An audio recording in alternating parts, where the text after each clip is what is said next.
حقیقت میں بڑا معروف ہے، اس کو کہتے ہیں فیض۔ فیض دینا، فیض لینا۔ بعض تصوف کے مخالفین لفظ فیض پر اعتراض بھی کرتے ہیں کہ وہ کیا ہوتا ہے۔ نبی پاک سید عالم صلی اللہ تعالی علیہ وآلہ وسلم کی سنت اور شریعت میں اور دین میں اس کا پورا ایک مقام ہے۔ علم دو قسم کے ہوتے ہیں، ایک خبر کا علم ہوتا ہے اور ایک نظر کا علم ہوتا ہے۔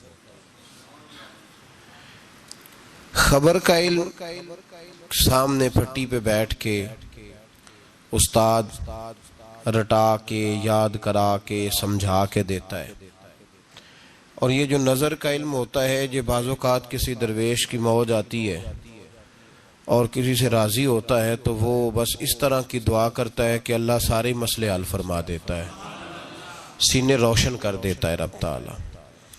اقبال نے کہا خرد کے پاس خبر کے سوا کچھ اور نہیں، پر تیرا علاج اب نظر کے سوا کچھ اور نہیں، تیرا علاج نظر کے سوا کچھ اور نہیں، تجھے اب کسی کی نظر کی ضرورت ہے۔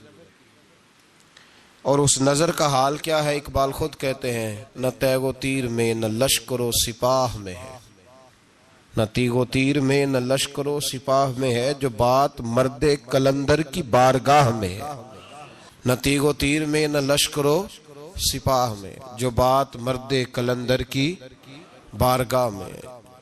اس وظیفے پہ غور فرمائیے جو میں عرض کر رہا ہوں۔ سورۃ رحمان کے میں نے ابتدائی 2-3 کلمات تلاوت کیے۔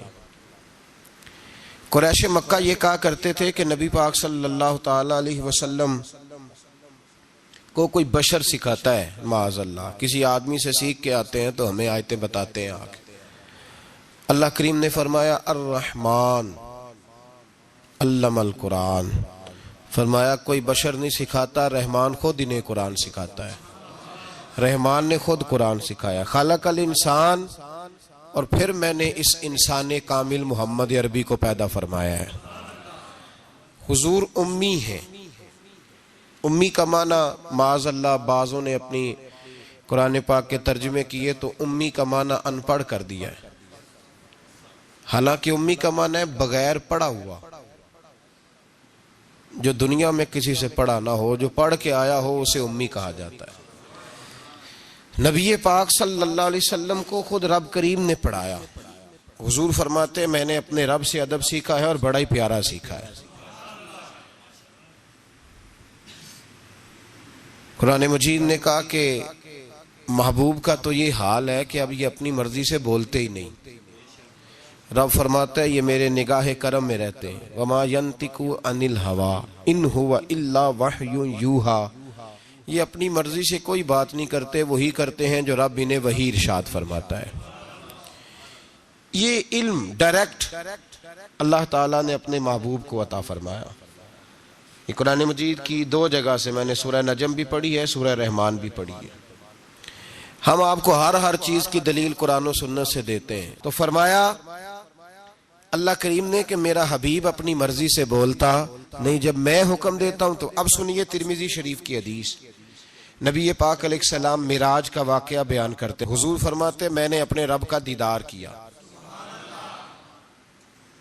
اور رب تعالیٰ نے اپنا دست قدرت، اللہ نے اپنا دست قدرت، دست مبارک، حضور فرماتے رب نے، اللہ نے اپنا دست قدرت میری پشت پہ رکھا اور میں نے اس کی ٹھنڈک سینے میں محسوس کی۔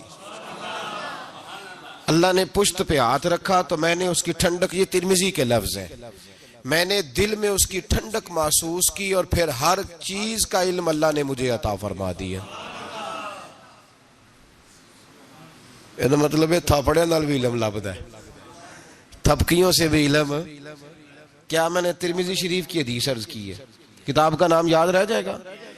اس کا مطلب ہے علم صرف اسے نہیں ملتا جو پھٹی پہ آ کے بیٹھتا ہے، دارابا یاد کرتا ہے، تھپکیوں سے۔ حضور فرماتے ہیں رب کریم نے میری پشت پہ ہاتھ رکھا، میں نے اس کی ٹھنڈک دل میں محسوس کی، اور پھر میں نے جان لیا ہر چیز کا علم، اور میں نے ہر چیز کو پہچان بھی لیا ہے۔ اب یہ وہ خاص فیض ہے خاص یہ کام معراج کی رات ہوا، خلوت میں، تنہائی میں، اکیلے میں اللہ تعالیٰ نے اپنے حبیب کو خاص علوم عطا فرمائے۔ اب نبی پاک نے یہ علم، یہ اس کو کہتے ہیں سینہ بسینہ علم، یہ منتقل ہوتا ہے، یہ آگے تقسیم ہوتا ہے۔ نبی پاک صلی اللہ علیہ وسلم نے کہیں بھی کنجوسی نہیں فرمائی معاذ اللہ تقسیم کرنے میں۔ حضور علیہ السلام نے فرمایا اللہ تعالیٰ نے میرے سینے میں جو کچھ رکھا تھا میں نے نکال کے ابو بکر کے سینے میں رکھا ہے۔ پھر فرمایا یہ جو علی ہے نا، اگر میں شہر ہوں نا، علم کا تو علی اس کا دروازہ ہے۔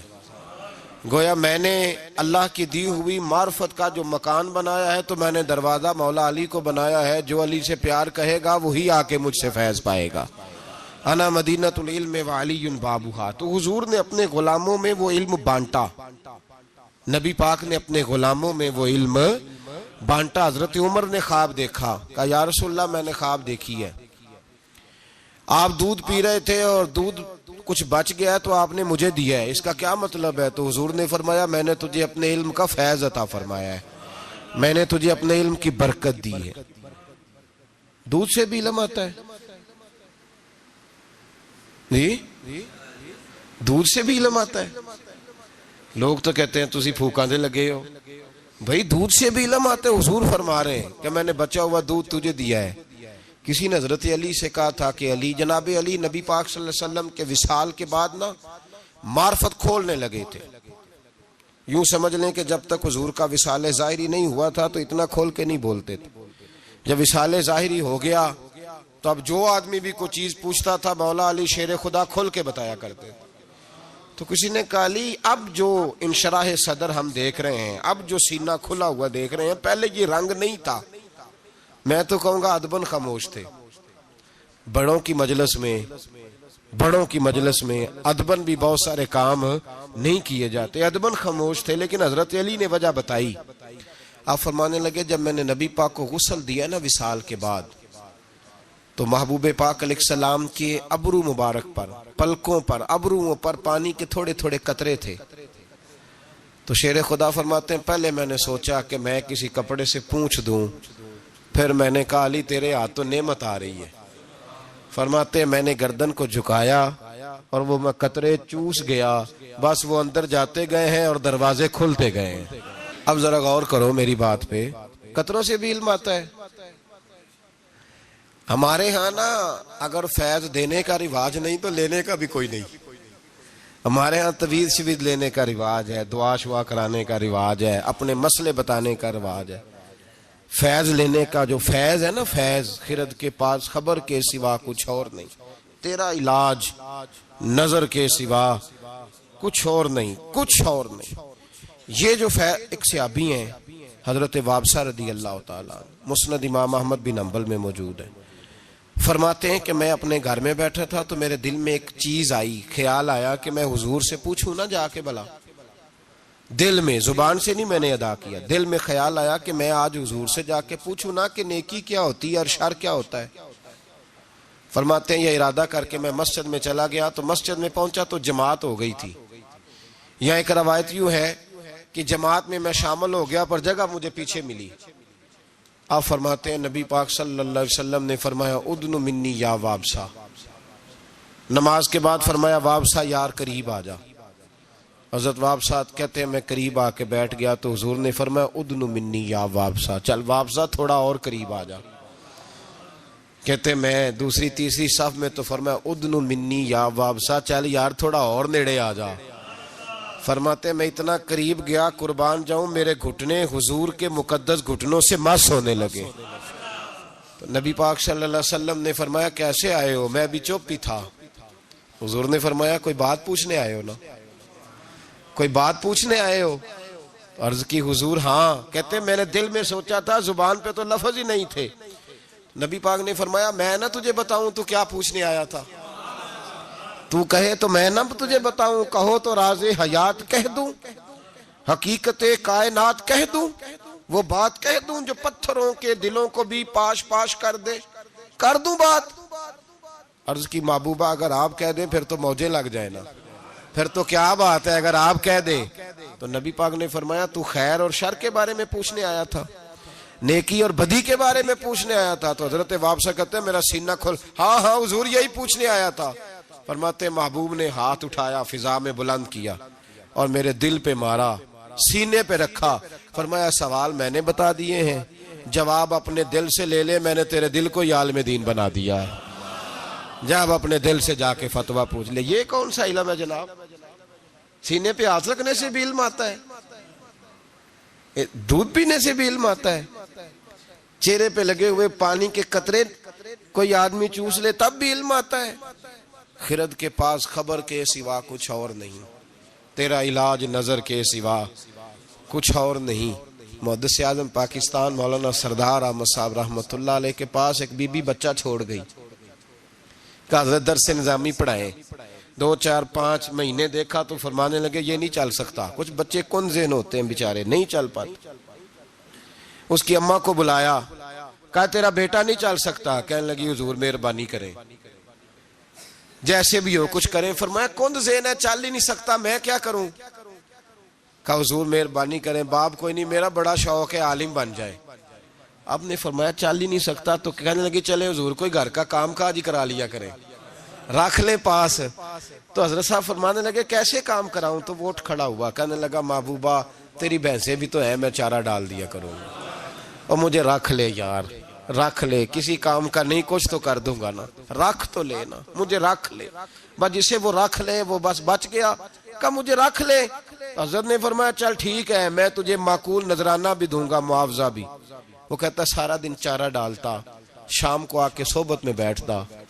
جو ساتھ والے شاگرد تھے نا وہ سارے پڑھ گئے, عالم بن گئے, 8 سال ہو گئے. تو 2-3 نے تانا دیا, اور تو نہیں نہ پڑھا, چارہ ہی ڈالتا رہا ہے, چارہ ہی. اس کی اماں کو بھی کچھ یتیم بچہ تھا, ماں کو بھی لوگوں نے تانے دیے, تو کہتی تھی عالم بنانا ہے, وہ تو چارہ ڈالتا ہے.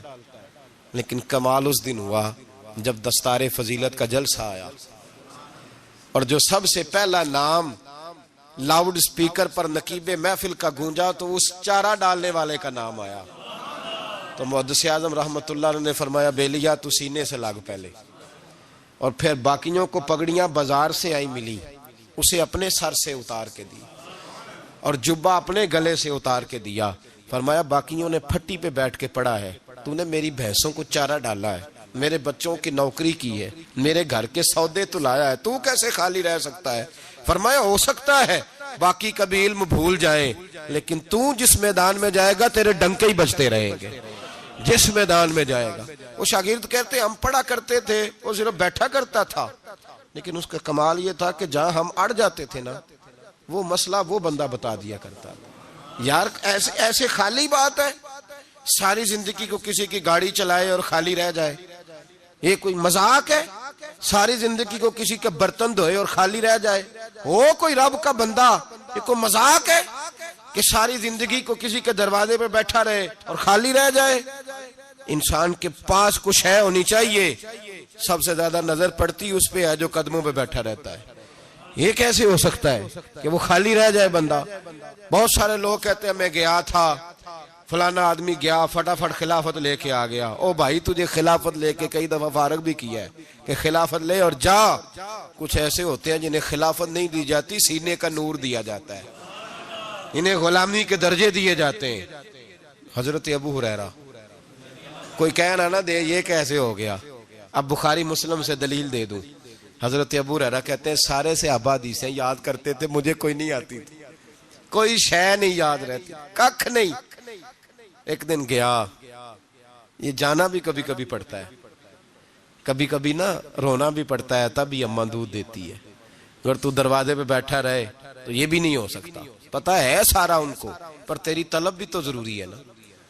اور کسی نے کہا تھا میری طلب بھی تو تیرے کرم کا صدقہ ہے, یہ پاؤں اٹھتے نہیں بلکہ یہ اٹھائے جاتے ہیں. فیض بتا رہا ہوں. عرض کی محبوبہ سارے حدیثیں یاد رکھتے ہیں, مجھے کوئی بھی نہیں یاد رہتی. تو حضور نے فرمایا چل بچھا چادر. کبھی چادر بچھانے سے بھی حدیثیں یاد ہوئی ہیں؟ بتاؤ, یہ سارا فیض ہے صاحب, اسی کو فیض کہتے ہیں. یہی ہے فیض. دودھ پینے سے علم آ رہا ہے, پانی کے قطرے چوسنے سے علم آ رہا ہے. چادر بچھاؤ, تو حضرت ابو ہریرہ کہتے ہیں چادر بچھائی تو خالی چلو جی کہنے تینوں اتھوں لبا کی ہے. میں کہ کچھ ایویں انجدیاں میں نے جڑیاں دس دیاں نہیں پر ہوندیاں بڑا کچھ دے.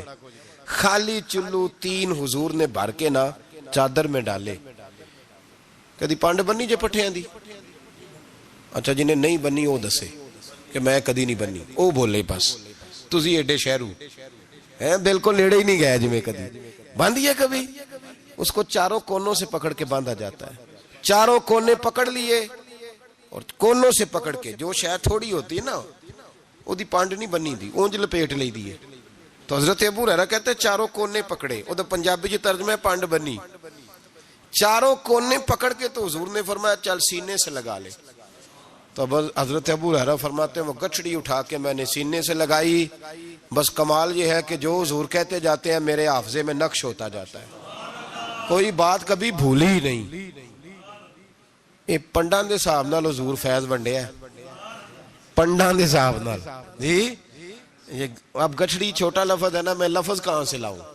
پانڈ ذرا تھوڑی بھاری ہوندی ہے. پنڈاں دے یہ فیض ہے.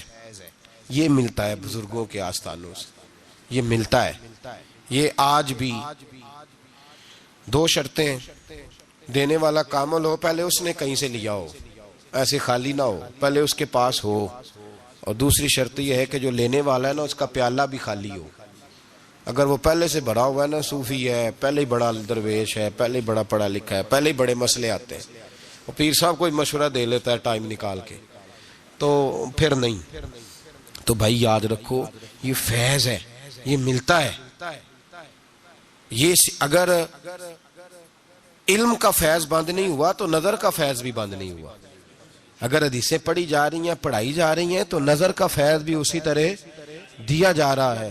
وہ کسی شاعر نے کسی درویش کے سامنے کھڑے ہو کے منت کی تھی اور اس نے کہا تھا تیری ایک نظر کا کمال ہے پر میری زندگی کا سوال ہے. اب مہربانی کر توجہ کر. تو میرے بھائی یہ جو عرس ہوتے ہیں نا بزرگوں کے عرس یہ عرس والے دن فیض عروج پہ ہوتا ہے. عرس والے دن عرس کا لغوی معنی شادی ہے.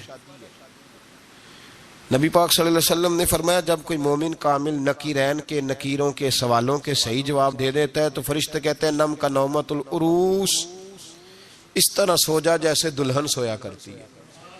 تو عرس یہ نکلا ہے اس موقع سے جس دن کوئی دلہا بنا ہوتا ہے. تو اس دن جو اللہ کے جو ولی ہوتے ہیں نا یہ پورے عروج پہ ہوتے ہیں. پتہ ہے نا دولہے کے پاس کتنے لوگ آتے ہیں. پہلے کبھی نہیں آتے بعد میں روز آتے کہندہ میرے بھی بندے نے. کتنے آتے ہیں. عرس والے دن جو صاحب عرس ہوتے ہیں نا ان کا کرم ان کا فیض عروج پہ ہوتا ہے. عرس والے دن خاص دنوں میں اس لیے اہل اللہ کے عرس کیے جاتے ہیں. اور عرس کے دنوں میں بعض لوگ زیادہ توجہ کرتے ہیں عرس کے. اس لیے ہم لوگ عرس والے ہیں اس لیے کہ ہمارے بزرگ خالی نہیں وہ آج بھی فیض تقسیم کرتے ہیں. عرس والے دن جو محروم رہ گیا وہ محروم رہ گیا. سمجھ لیں دینے والے عروج پہ ہوتے ہیں انہوں نے دروازہ کھولا ہوتا ہے کہ آ جاؤ لے لو کوئی چیز. ہو سکتا ہے آپ کو 2 دیہڑی دکان پہ اتنا نان میسر آیا جتنا آپ کو عرس پہ آنے کی وجہ سے میسر آئے. اور یہ عام ہے ہر سلسلے کے لیے. کسی بھی سلسلے کا بزرگ ہو نا بابا صاحب کا عرس ہو کسی کا بھی تو وہ نوازتے ہیں. کیا خوبصورت بات کرتے ہیں اللہ کے بندے. حضرت سلطان باؤ رحمت اللہ تعالیٰ علیہ فرمانے لگے او دل کالے نالو منہ کالا چنگا جے کوئی رمز پچھانے. دل کالے نالو منہ کالا چنگا جے کوئی رمز پچھانے. چھوڑ منہ کالا ہو جائے تو کام چل جاتا ہے لیکن دل کالا ہو جائے تو تباہی اتر جاتا. دل نہ تیرا سیاہ کالا ہو مہربانی کر. حضرت سلطان باہو رحمت اللہ علیہ کے جو والد تھے ان کا نام تھا حضرت بازید. جاگیردار تھے دنیا دار تھے بہت بڑے مالدار تھے. فرماتے ہیں مذہب کی طرف میرا رجحان نہیں تھا. 4تھی شادی کی بی بی راستی کے ساتھ. بی بی صاحبہ بڑی نیک تھی. بی بی صاحبہ کہتی ہیں میرا دل کرتا تھا میرا خامد بھی نمازی ہو جائے. اور عام دنیا دار نہیں تھے 7 جاگیروں کے مالک تھے. بڑا مشکل ہوتا ہے پیران نظام کے آستانوں پہ غریب لوگ رہ گئے. میرا 4 جماعتیں پڑھ جائے یا پیسے آ جائے انہوں نے تو کسی پیر دی لوڑ ہی کوئی نہیں. اور اگر بندہ مالدار ہو تو کئی پیر دے آپ مرید ہوندے نے، وہ کہتے ہیں مینوں آپ کنے پیر سنوٹ کر دین. تو بہت بڑے جاگیردار تھے حضرت سلطان باہو رحمت اللہ علیہ کے والد. بی بی صاحبہ کہتی ہے نمازی بنانا تھا خاوند کو. بی بی راستی کہتی ہے میں نے ٹھان لی کہ میں نے اس جاگیردار کو، وڈیرے کو، اس موٹے بڑے چودھری کو میں نے نمازی بنانا اور بنا کے دکھانا ہے نمازی. بی بی صاحبہ کہتی ہیں کہ وہ جس خاتون کی بھی باری ہوتی تھی، 4 بیویاں ہوتی تھیں، وہ اس کا حق ادا کرتے تو بعد میں اپنی خوابگاہ میں جا کے آرام کرتے. ان کا جو خادم تھا ملازم، وہ رات کو دودھ کا پیالہ انہیں دینے جاتا تھا، سونے سے پہلے ان کے پاس دودھ کا پیالہ پہنچتا تھا. تو بی بی صاحبہ کہتی ہیں میں نے رات کو ملازم سے کہا دودھ دینے تو نہیں جائے گا، میں جاؤں گی. کہ میں آدھی رات کو دودھ کا پیالہ لے کے حاضر ہوئی. تو کیسے آئی؟ میں نے کہا بی بی ہوں، آ گئی ہوں، تو اب مہربانی کریں. میں نے کہا اگر اجازت دیں تو آپ کے پیر نہ دبا دوں. چل دبا دے. بی بی کہتی ہیں پیر دباتے دباتے میں نے کہا اگر اجازت دیں تو صبح نماز کے لیے جگا دوں. یہ نماز کی تبلیغ ہو رہی ہے. تو بابا جی پتہ کیا کہتے ہیں حضرت بازید؟ کہنے لگے تو مجھے جانتی نہیں، خبردار مجھے تبلیغ کرنے کی کوشش کی. اس گھر میں رہنا ہے تو سانس اونچا نہ لینا. پتہ ہے تو کس کے ساتھ بھی آئی؟ خبردار. کہتے میں چپ کر کے آ گئی. اگلے دن پھر دودھ لے کے پہنچ گئی تو انہوں نے آنکھ کھول کے دیکھا میری طرف، پھر آ گئی ہے. میں نے کہا میرے خاوند ہیں، میرے سر کے تاج ہیں، پیر دبا دوں؟ کہ دبا دو. کہتے ہیں میں نے 10 منٹ پیر دبائے تو میں نے کہا اگر جان کی امان پاؤں تو فجر میں جگا دوں. میں نے جلال فرمایا. کہنے لگے تجھے کہا تھا نا کہ مجھے کسی کا مشورہ قبول نہیں، تو کون ہوتی ہے مجھے بات کرنے والی، چل دوڑ جا. بی بی صاحبہ کہتی ہیں میں 10 دن جاتی رہی. کتنے دن؟ انہوں نے سختی بھی کی، برا بھلا بھی کہا، اور کئی دن یہ بھی کہا کہ کل آئی تو پھر یاد رکھنا. کہتی ہیں 10ویں دن میں گئی تو حضرت بازید کہتے ہیں میرے دل میں خیال آیا یہ جان چھوڑنے والی نہیں، یہ باز نہیں آئے گی. اور چلو ہے بھی تو میری بیوی، غلط بات بھی کوئی نہیں کر رہی، کہہ بھی نماز کر رہی ہے. کہنے لگے اگر میں سویرے اٹھ جاؤں تو پھر دوبارہ تو نہیں آئے گی، تو دوبارہ تو نہیں آئے گی. یہ دیکھیں میاں بیوی کا آپس میں رشتہ. سویرے اگر میں اٹھ جاؤں نماز کے لیے تیرے کہنے پہ تو میری جان چھوڑ دے گی تو؟ بی بی صاحبہ کہنے لگی میں دوبارہ نہیں آؤں گی، آپ مہربانی کریں سویرے اٹھ جائے. کہنے لگے چل تو میری بیوی ہے، ایک بار مان لیتا ہوں تیری بات، سویرے جگا دینا. بی بی راستی کہتی ہے میں پہلے سو کے اٹھا کرتی تھی، وہ رات میں سوئی نہیں. کہتے ہیں میں ساری رات رو کے گزار دی، ساری رات، اور بیدار رہ کے گزار دی. سویرے فجر کے وقت پانی گرم کیا، بغل میں مصلی لیا، خامد کو بیدار کیا، وضو کرایا، اور کہتی ہیں جب وہ اللہ اکبر کہہ کے سنتوں کی نیت باندھی تو میرے اس طرح آنسو گرے جیسے سیلاب آتا ہے اور دریا کا بند ٹوٹتا ہے. اور میں نے رو کے کہا مولا میرے اختیار میں یہیں تک تھا، میں مصلی پہ کھڑا کر سکتی ہوں، میں دل تو نہیں نہ بدل سکتی، وہ تیرے قبضے میں ہے، مقلب القلوب ہے، فضل کر اس کا دل بدل دے. فرماتی ہے میں روتی رہی، 2 رکعتیں پڑھ کے میری طرف دیکھا تو فرضوں کی نیت باندھ لی، اور 2 فرض پڑھ کے پھر میری طرف دیکھا. کہنے لگے خبردار سویرے جگانے آئی تو؟ میں نے کہا جی نہیں جگاتی. میری طرف دیکھ کے کہنے لگے تو نہیں جگائے گی آج کے بعد میں تجھے نماز کے لیے جگایا کروں گا، میں تجھے جگاؤں گا. آپ فرمانے لگی وہ نمازی بن گئے، میں پہلے ہی نمازی تھی. جب ان 2 نمازیوں کا ملاپ ہوا تو اللہ نے سلطان باہو جیسا بیٹا عطا ہوا ہے، سلطان باہو جیسا بیٹا عطا فرمایا. حضرت سلطان باہو رحمت اللہ تعالیٰ علیہ کے ایک خادم ہوئے، ان کا اصل نام امیر بابا لکھا ہے بعض جگہوں پہ، لیکن ان کو کڈن میاں، بڈھے میاں کئی ناموں سے یاد کیا جاتا ہے. بڑے درویش تھے، صاحب حضوری آدمی تھے. اکثر لوگ دم درود کرانے آتے تھے ان کے پاس. بزرگوں کے پاس لوگ آتے ہیں، اللہ کے بندے دعا کرتے ہیں تو اللہ خیر فرما دیتا ہے. آج کل کا زمانہ نہیں، اب تو دکانداری ہے نا، ٹوکن چلتے ہیں، تو اللہ تعالیٰ خیر کرے. حالات بڑے عجیب و غریب ہیں. تو ان کے پاس لوگ آیا کرتے تھے دم کرانے. انہوں نے نا دور ایک برتن رکھا ہوا تھا، تو کوئی آدمی آتا تو تھوڑا سا اس میں نذرانہ ڈالتا، کہتا حضرت جی میرا یہ کام ہے، یہ کر دو. وہ خلیفہ تھے حضرت سلطان باہو. وہ گردن جھکاتے، تھوڑی دیر کے بعد سار اٹھاتے، کہتے تیرا کام ہو جائے گا. صحیح مسلم کی حدیث ہے، نبی پاک نے فرمایا رب اشغاز اکبر لو اقسم علی اللہ لابرہ. اللہ کے کچھ بندے ایسے ہیں جو اللہ کو قسم بھی دے تو اللہ ان کی قسم پوری کر دیتا ہے. ان کے کپڑے مٹی سے بھرے ہوتے ہیں پر اللہ کو کہہ دیں تو اللہ کر دیتا ہے. حضرت سلطان بہو کے وہ خلیفہ کہتے ہو جائے گا تو ہو جاتا. پھر کوئی بندہ آ کے کہتا جی نذرانہ ڈال دیا تو کام گردن چکاتے کہتے اپنے پیسے نکال کے لے جا تیرا کام کوئی نہیں ہونا. ایک دفعہ کچھ سید زادیاں آ گئیں, انہوں نے آ کے نا اس زمانے میں 100 روپیہ سمجھ لے کہ آج کل 1,00,000 روپیہ بابا جی کے نذرانے والے گلے میں ڈالا اور آ کے کہا کہ بابا ہمارے نا ایک بچے کو سزائے موت ہو گئی اور حلفاً بتاتے ہیں کہ ناجائز پھانسی کا حکم ہوا ہے, تو تیری رب رسول کی بارگاہ تک رسائی ہے, مہربانی کر, سیدوں کا بچہ ہے, مہربانی کر. بابا جی نے گردن جھکائی اور کہا اپنا 100 روپیہ نکال کے لے جاؤ, مشکل ہے بچہ بچے تو میں کچھ نہیں کر سکتا. سیدزادیاں تھی روتی ہوئی لوٹ گئیں. بچے کی نانی زندہ تھی, ان کو جا کے بتایا تو وہ رونے لگ گئیں, کہنے لگی تمہیں بات نہیں کرنی آئی, اللہ کے بندے بڑے نرم دل ہوتے, تمہیں منانا نہیں آیا, ورنہ یہ ہو سکتا تھا. میں جاتی ہوں. وہ آئی 100 روپیہ ڈالا اور بابا جی امیر صاحب کے پاس بیٹھ کے کہنے لگی بابا بات یہ ہے کہ ہم سید ہے سارا ہمارے گھرانے کا, پر چلو آج تک رسائی تیری ہے, آج کل تیرے تعلقات مضبوط ہیں تو مہربانی کر, کوئی غلط بات نہیں, بچے کو پھانسی غلط ہو رہی, مہربانی کر.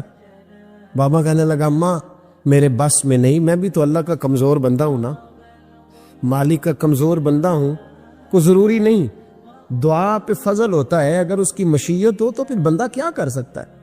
تو اماں یہ کام نہیں ہو سکتا. تو اماں رونے لگ گئی, کہنے لگی کوئی نہیں, میں قیامت کے دن حضور کی بارگاہ میں تیری شکایت کروں گی, میں کہوں گی کہ میں نے بتایا تھا میں سید ہوں, اس نے توجہ ہی نہیں کی, میرا کوئی خیال ہی نہیں کیا. بابا صاحب فرمانے لگے اماں پیسے نہ نکالنا, جا تیرا کام ہو جائے گا, جا تو ہو گیا تیرا مسئلہ حل ہو جائے گا. وہ آپ پیسے رکھتے تھے تو سال کے بعد 6 مہینے کے بعد جا کے حضرت سلطان بہو کو دے کے آیا کرتے, وہ وہاں لنگر میں یا کسی جگہ خرچ کرتے. جس دن اس بچے کی پھانسی کا وقت تھا نا تو وہ بابا جی حضرت سلطان بہو کے پاس چلے گئے. حضرت سلطان بہو کے مزار پہ جو دوست گئے ہیں یا میرے ساتھ گئے ہیں وہ جانتے ہیں کہ گڑھ موڑ سے یوں مڑتے ہیں, آگے دربار ہے, تو گڑھ موڑ پہ حضرت سلطان باہو ان کے استقبال ان کو وہاں پتہ چل گیا کہ وہ آ رہا ہے. آئے دروازے گڑھ موڑ تک, مرید ساتھ تھے, تو حضرت سلطان باہو کہنے لگے یار تو نے اچھا نہیں کیا, اپنے خلیفے تو نے اچھا نہیں. کہنے لگے حضور چارہ کوئی نہیں تھا, سیدزادیاں آ گئی تھی, حضور کا خاندان تھا, میں کیا کرتا. مرید کہتے ہمیں سمجھ نہیں آ رہی کہ یہ کیا ہو رہا ہے. کہنے لگے مجبوری تھی, کیا کرتا, کدھر جاتا, حضور کا خاندان تھا. کہا تو نے اچھا نہیں, کہتے ہمیں نہیں سمجھ آ رہی کہ تو نے اچھا نہیں کیا. وہ کہتے ہیں حضور کا خاندان تھا, ہمیں اس کا معنی کیا ہے. کہتے تھوڑی دیر گزری, بچہ وہاں سے رہا ہو گیا, حضرت سلطان باہو کے خلیفہ کا انتقال ہو گیا, وہ وصال کر گئے, وصال ہو گئے. آپ نے جنازہ پڑھایا, دفن کیا, تو غلام کہنے لگے حضور یہ ماجرا کیا ہے. آپ فرمانے لگے اس نے اللہ کے حضور دعا کی تھی کہ مولا جناب اسرائیل نے اس دن کسی نہ کسی کی روح لے نہیں آنا ہے نا, تو میری لے جائے.